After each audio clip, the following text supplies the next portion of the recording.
जानकारी आपको दे देते हैं। विपक्ष के नेता की कुर्सी पर संकट खड़ा हो गया। क्यों हम ऐसा कह रहे हैं? क्योंकि लीडर ऑफ अपोजिशन के लिए 29 सीटें जरूरी हैं और इतनी भी नहीं आई हैं। एमवीए को 60 मिली हैं, 60 से कम सीटें मिली हैं, वो भी साथ में। आप जब एमवीए बोलेंगे तभी 60 सीटों की बात है। एक भी पार्टी इनमें से 29 सीट तक नहीं अकेले अपने दम पर पहुंच पाई है। 25 सीटों के अंदर उद्धव गुट सिमटता दिखाई दिया। कांग्रेस को भी सिर्फ 22 सीटें ही मिली यहाँ महाराष्ट्र में, जो कह रही थी कि 101 पर हम चुनाव लड़ रहे हैं, हमारा मुख्यमंत्री होगा। तमाम ये जो बातें हुई, ये बातें पूरी तरह से गोलमोल जनता को समझ नहीं आई, जनता ने लगा दिया। और इस बीच बड़ी खबर आपको बता रहे, प्रधानमंत्री नरेंद्र मोदी ने मुख्यमंत्री एकनाथ शिंदे से बात करके जो जीत मिली है उसको लेकर यहां पर बधाई भी दी गई है, क्योंकि एक बड़ा क्लियर मैंडेट यहां महाराष्ट्र में मिलता दिखाई दिया है। जीत के लिए सीएम शिंदे को बधाई दे दी है प्रधानमंत्री ने। ये जानकारी आपके सामने रख रहे हैं। और एक और बड़ी खबर आपको बता रहे, लगातार इस बीच एक और बड़ी जानकारी जो मिल रही है, अमित शाह ने, गृह मंत्री का पोस्ट आ गया है महाराष्ट्र में जो जीत मिली है उसको लेकर। गृह मंत्री का पोस्ट आया है और उन्होंने ये कहा है कि जनता का आभार जताते हुए कहा है कि ऐतिहासिक जनादेश के लिए कोटि कोटि वंदन। और चलिए, महाराष्ट्र की बात तो हमने खूब कर लिया, बात उत्तर प्रदेश की करेंगे, जहां पर ऐसा लग रहा है कि योगी नंबर 1 है।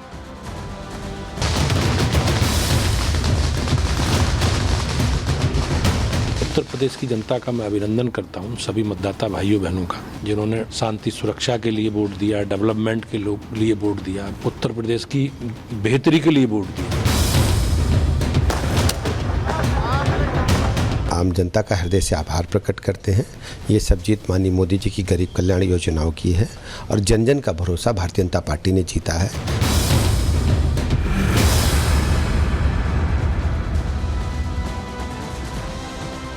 तो योगी आदित्यनाथ वो चेहरा है जिन्होंने एक नारे से महाराष्ट्र का रुख मोड़ दिया और यूपी में झंडा गाड़ दिया। और ये जो रथ है ना जीत का, ये आगे बढ़ता जा रहा है योगी आदित्यनाथ के नेतृत्व में। और योगी ने बता दिया है कि वो ही नंबर 1 है, जहां जाते हैं छा जाते हैं। और लोकसभा में जिनका भी मन बढ़ गया था, समाजवादी पार्टी को लग रहा था कि उनको जनता पसंद कर रही है, लेकिन जनता ने बता दिया है उपचुनावों में कि उन्हें योगी पसंद है। क्यों हम ऐसा कह रहे हैं? चलिए जरा आपको पहले तस्वीर दिखाएंगे जो पूरी जीत की कहानी आपको उत्तर प्रदेश में भी बताएगी, क्योंकि यहां पर भी बीजेपी की बल्ले बल्ले हो गई है। तस्वीर देखिए, जश्न मनाते बीजेपी कार्यकर्ता यहां आपको दिखाई दे रहे हैं, जो अपने आप में बताने के लिए काफी है कि कैसे जब मेहनत मशक्कत के बाद फल मिलता है तो खुशी दोगुनी हो जाती है।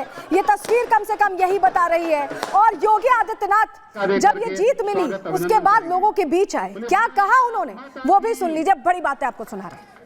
माननीय प्रदेश अध्यक्ष जी द्वारा माननीय मुख्यमंत्री जी का स्वागत, अभिनंदन।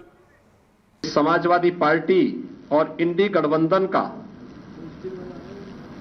लूट और झूठ की जो पॉलिटिक्स है, अब इसके अंत की उद्घोषणा भी यह चुनाव है। देश की जनता नकारात्मक राजनीति को, बांटने वाली राजनीति को पूरी तरह खारिज कर चुकी है। और इसीलिए हम कह रहे हैं कि बटेंगे तो कटेंगे, एक रहेंगे तो सेफ रहेंगे।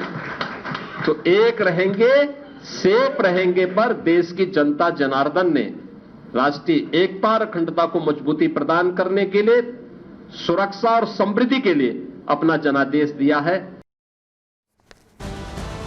तो उत्तर प्रदेश में योगी ही बॉस है, उन्होंने बता दिया। और सपा के तमाम जो पैतरे थे वो फेल हो गए। कैसे? आपको फैक्टर्स कौन कौन से काम किए बता रहे हैं आपको। लोगों को योगी की कार्यशैली पसंद आई है और यही वजह है कि लोगों ने उन्हें जन समर्थन दिया है। दूसरा फैक्टर क्या काम किया? बीजेपी ने एकजुट होकर यहां पर मोर्चा संभाला, जो दिक्कतें थी लोकसभा चुनाव में उसे दूर कर दिया। तीसरा फैक्टर, बीजेपी को ओबीसी फर्स्ट का जो फॉर्मूला है वो जनता के बीच प्रभावी दिखाई दिया। चौथा फैक्टर, ओबीसी प्रत्याशियों पर जो ज्यादा डाउन चला गया उससे भी सीधा फायदा मिलता दिखाई दिया है। वहीं पांचवा फैक्टर यह है कि आखिरी हफ्ते में योगी ने 5 दिन के अंदर, सुनिएगा, 5 दिन के अंदर रिकॉर्ड 15 रैलियां की। और इस बार योगी ने कमान खुद संभाली हुई थी, जनता जनता के बीच खुद जा रहे थे और खुद 9 सीटों पर प्रत्याशी उन्होंने तय किए थे। छठा फैक्टर, 30 मंत्रियों की उन्होंने जो टीम थी उसे मैदान में उतार दिया, जनता के बीच उतार दिया। जनता के बीच नेता खुद पहुंचे, खुद उनसे संवाद किया, उसका भी फायदा मिलता दिखाई दिया। सातवां फैक्टर जो काम किया, बटेंगे तो कटेंगे नारे ने माहौल उत्तर प्रदेश में बदला, महाराष्ट्र में बदला, हरियाणा में कुछ दिन पहले बदला था और असर उत्तर प्रदेश में भी खूब दिखाई दिया इसका। आठवां फैक्टर, कानून व्यवस्था और बेरोजगारी पर जो फोकस रहा है। कानून व्यवस्था, आप जानते हैं कि उत्तर प्रदेश में फिलहाल जिस तरह से कार्रवाइयां होती हैं, जीरो टॉलरेंस की नीति है माफियाओं के खिलाफ, गुंडों के खिलाफ, जनता को यह खूब पसंद आ रहा है। और बेरोजगारी के खिलाफ जिस तरह से उन्होंने एक्शन लिया, जिस तरह से रणनीतियां निकाली है सरकार ने, वो भी जनता को भा रही है।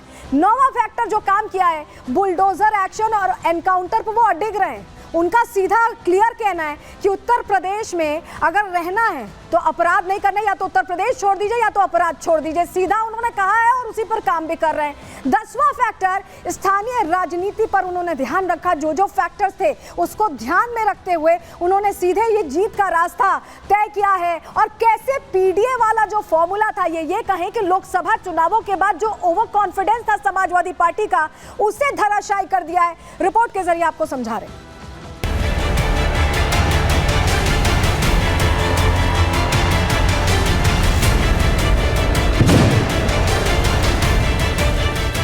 उत्तर प्रदेश में सीएम योगी आदित्यनाथ ही बॉस है, ये एक बार फिर उन्होंने साबित करके दिखा दिया।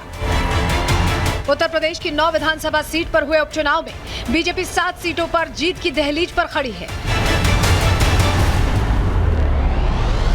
तो वहीं अखिलेश यादव के फॉर्मूले की हवा निकल गई और ये सब हो सका सीएम योगी के कुशल नेतृत्व और काम करने की स्टाइल की वजह से। दरअसल उत्तर प्रदेश की 80 सीटों पर हुए लोकसभा चुनावों में बीजेपी का प्रदर्शन काफी खराब रहा था, जबकि जीत के बाद विपक्ष, खासकर समाजवादी पार्टी, अति आत्मविश्वास में थी। इतना ही नहीं, विपक्ष के सर पर जीत ऐसी चढ़ी कि योगी आदित्यनाथ के नेतृत्व पर सवाल खड़े करने लगे। लेकिन अब योगी ने बता दिया है कि किसमें कितना दम है।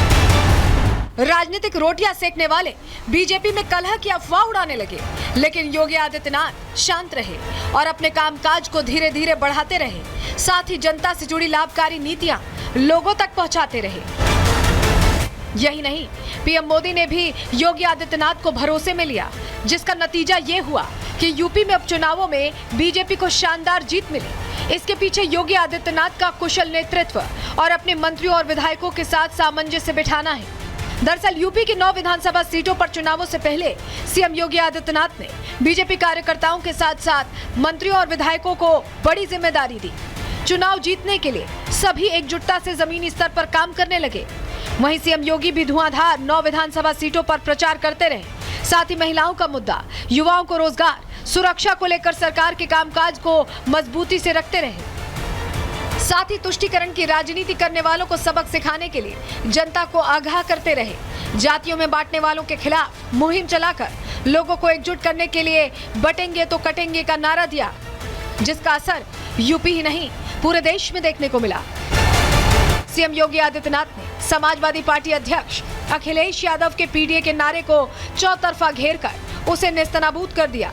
यही नहीं, वोट जिहाद के नाम पर जो साजिशें चल रही थी उन्हें भी दरकिनार कर दिया। यानी योगी ने जो संकल्प लिया उसे पूरा करके दिखाया, चाहे लोगों को एक रखना हो या फिर विकास का काम करना हो। Bureau report, Republic Bharat. देखिए, योगी आदित्यनाथ ने ऐसा सिक्सर जड़ा कि सारे लोग खोजते रह गए, बॉल नहीं मिली। विपक्ष की यहाँ बात कर रहे हैं, समाजवादी पार्टी की बात कर रहे हैं, एक नारा सब पर ऐसा भारी हुआ कि नारों की झड़ी लगा दी गई, लेकिन उस नारे के असर को कम नहीं कर पाए। बटेंगे तो कटेंगे के बाद कितने नारे आए आप इधर देखिए, हम तारीख का हिसाब लिखेंगे। अगला नारा दिखाइएगा, कितने नारे आए हम आपको बता रहे हैं। जुड़ेंगे तो बढ़ेंगे कहा गया, ना कटेंगे ना बटेंगे ये कहा गया, जुड़ेंगे तो जीतेंगे ये देख रहे हैं, झड़ी लगा दी गई। 27 के सत्ताधीश तक कह दिया। 27 का इसे कहा जा रहा था कि ये फाइनल लिटमस टेस्ट है, देखिए कौन पास हुआ कौन फेल, आप समझ ही गए हैं। मठाधीश बांटेंगे और काटेंगे, ये तरह तरह की बातें कही गई।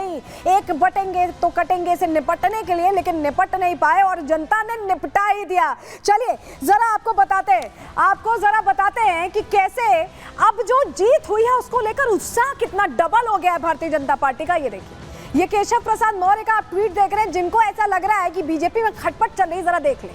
एक है तो सेफ है, एक है तो जीत है, ये कहा है केशव प्रसाद मौर्य ने। यानी एकता जो थी वो यहाँ जीत गए और केशव प्रसाद इस ट्वीट तक ही नहीं रुके। उन्होंने कहा कि योगी आदित्यनाथ क्रांतिकारी हैं। सुनिए जरा। हमारे यशस्वी मुख्यमंत्री जिनके क्रांतिकारी नेतृत्व में उत्तर प्रदेश में संगठन और सरकार ने मिलकर के इस चुनाव को लड़ा, जीता। जनता ने भारतीय जनता पार्टी गठबंधन को अपना आशीर्वाद दिया है। वह असाधारण है। यह विजय साधारण विजय नहीं, यह ऐतिहासिक विजय है। ये 27 का सेमीफाइनल कहने वाले आज चारों खाने चित्त हो गए। तो सुना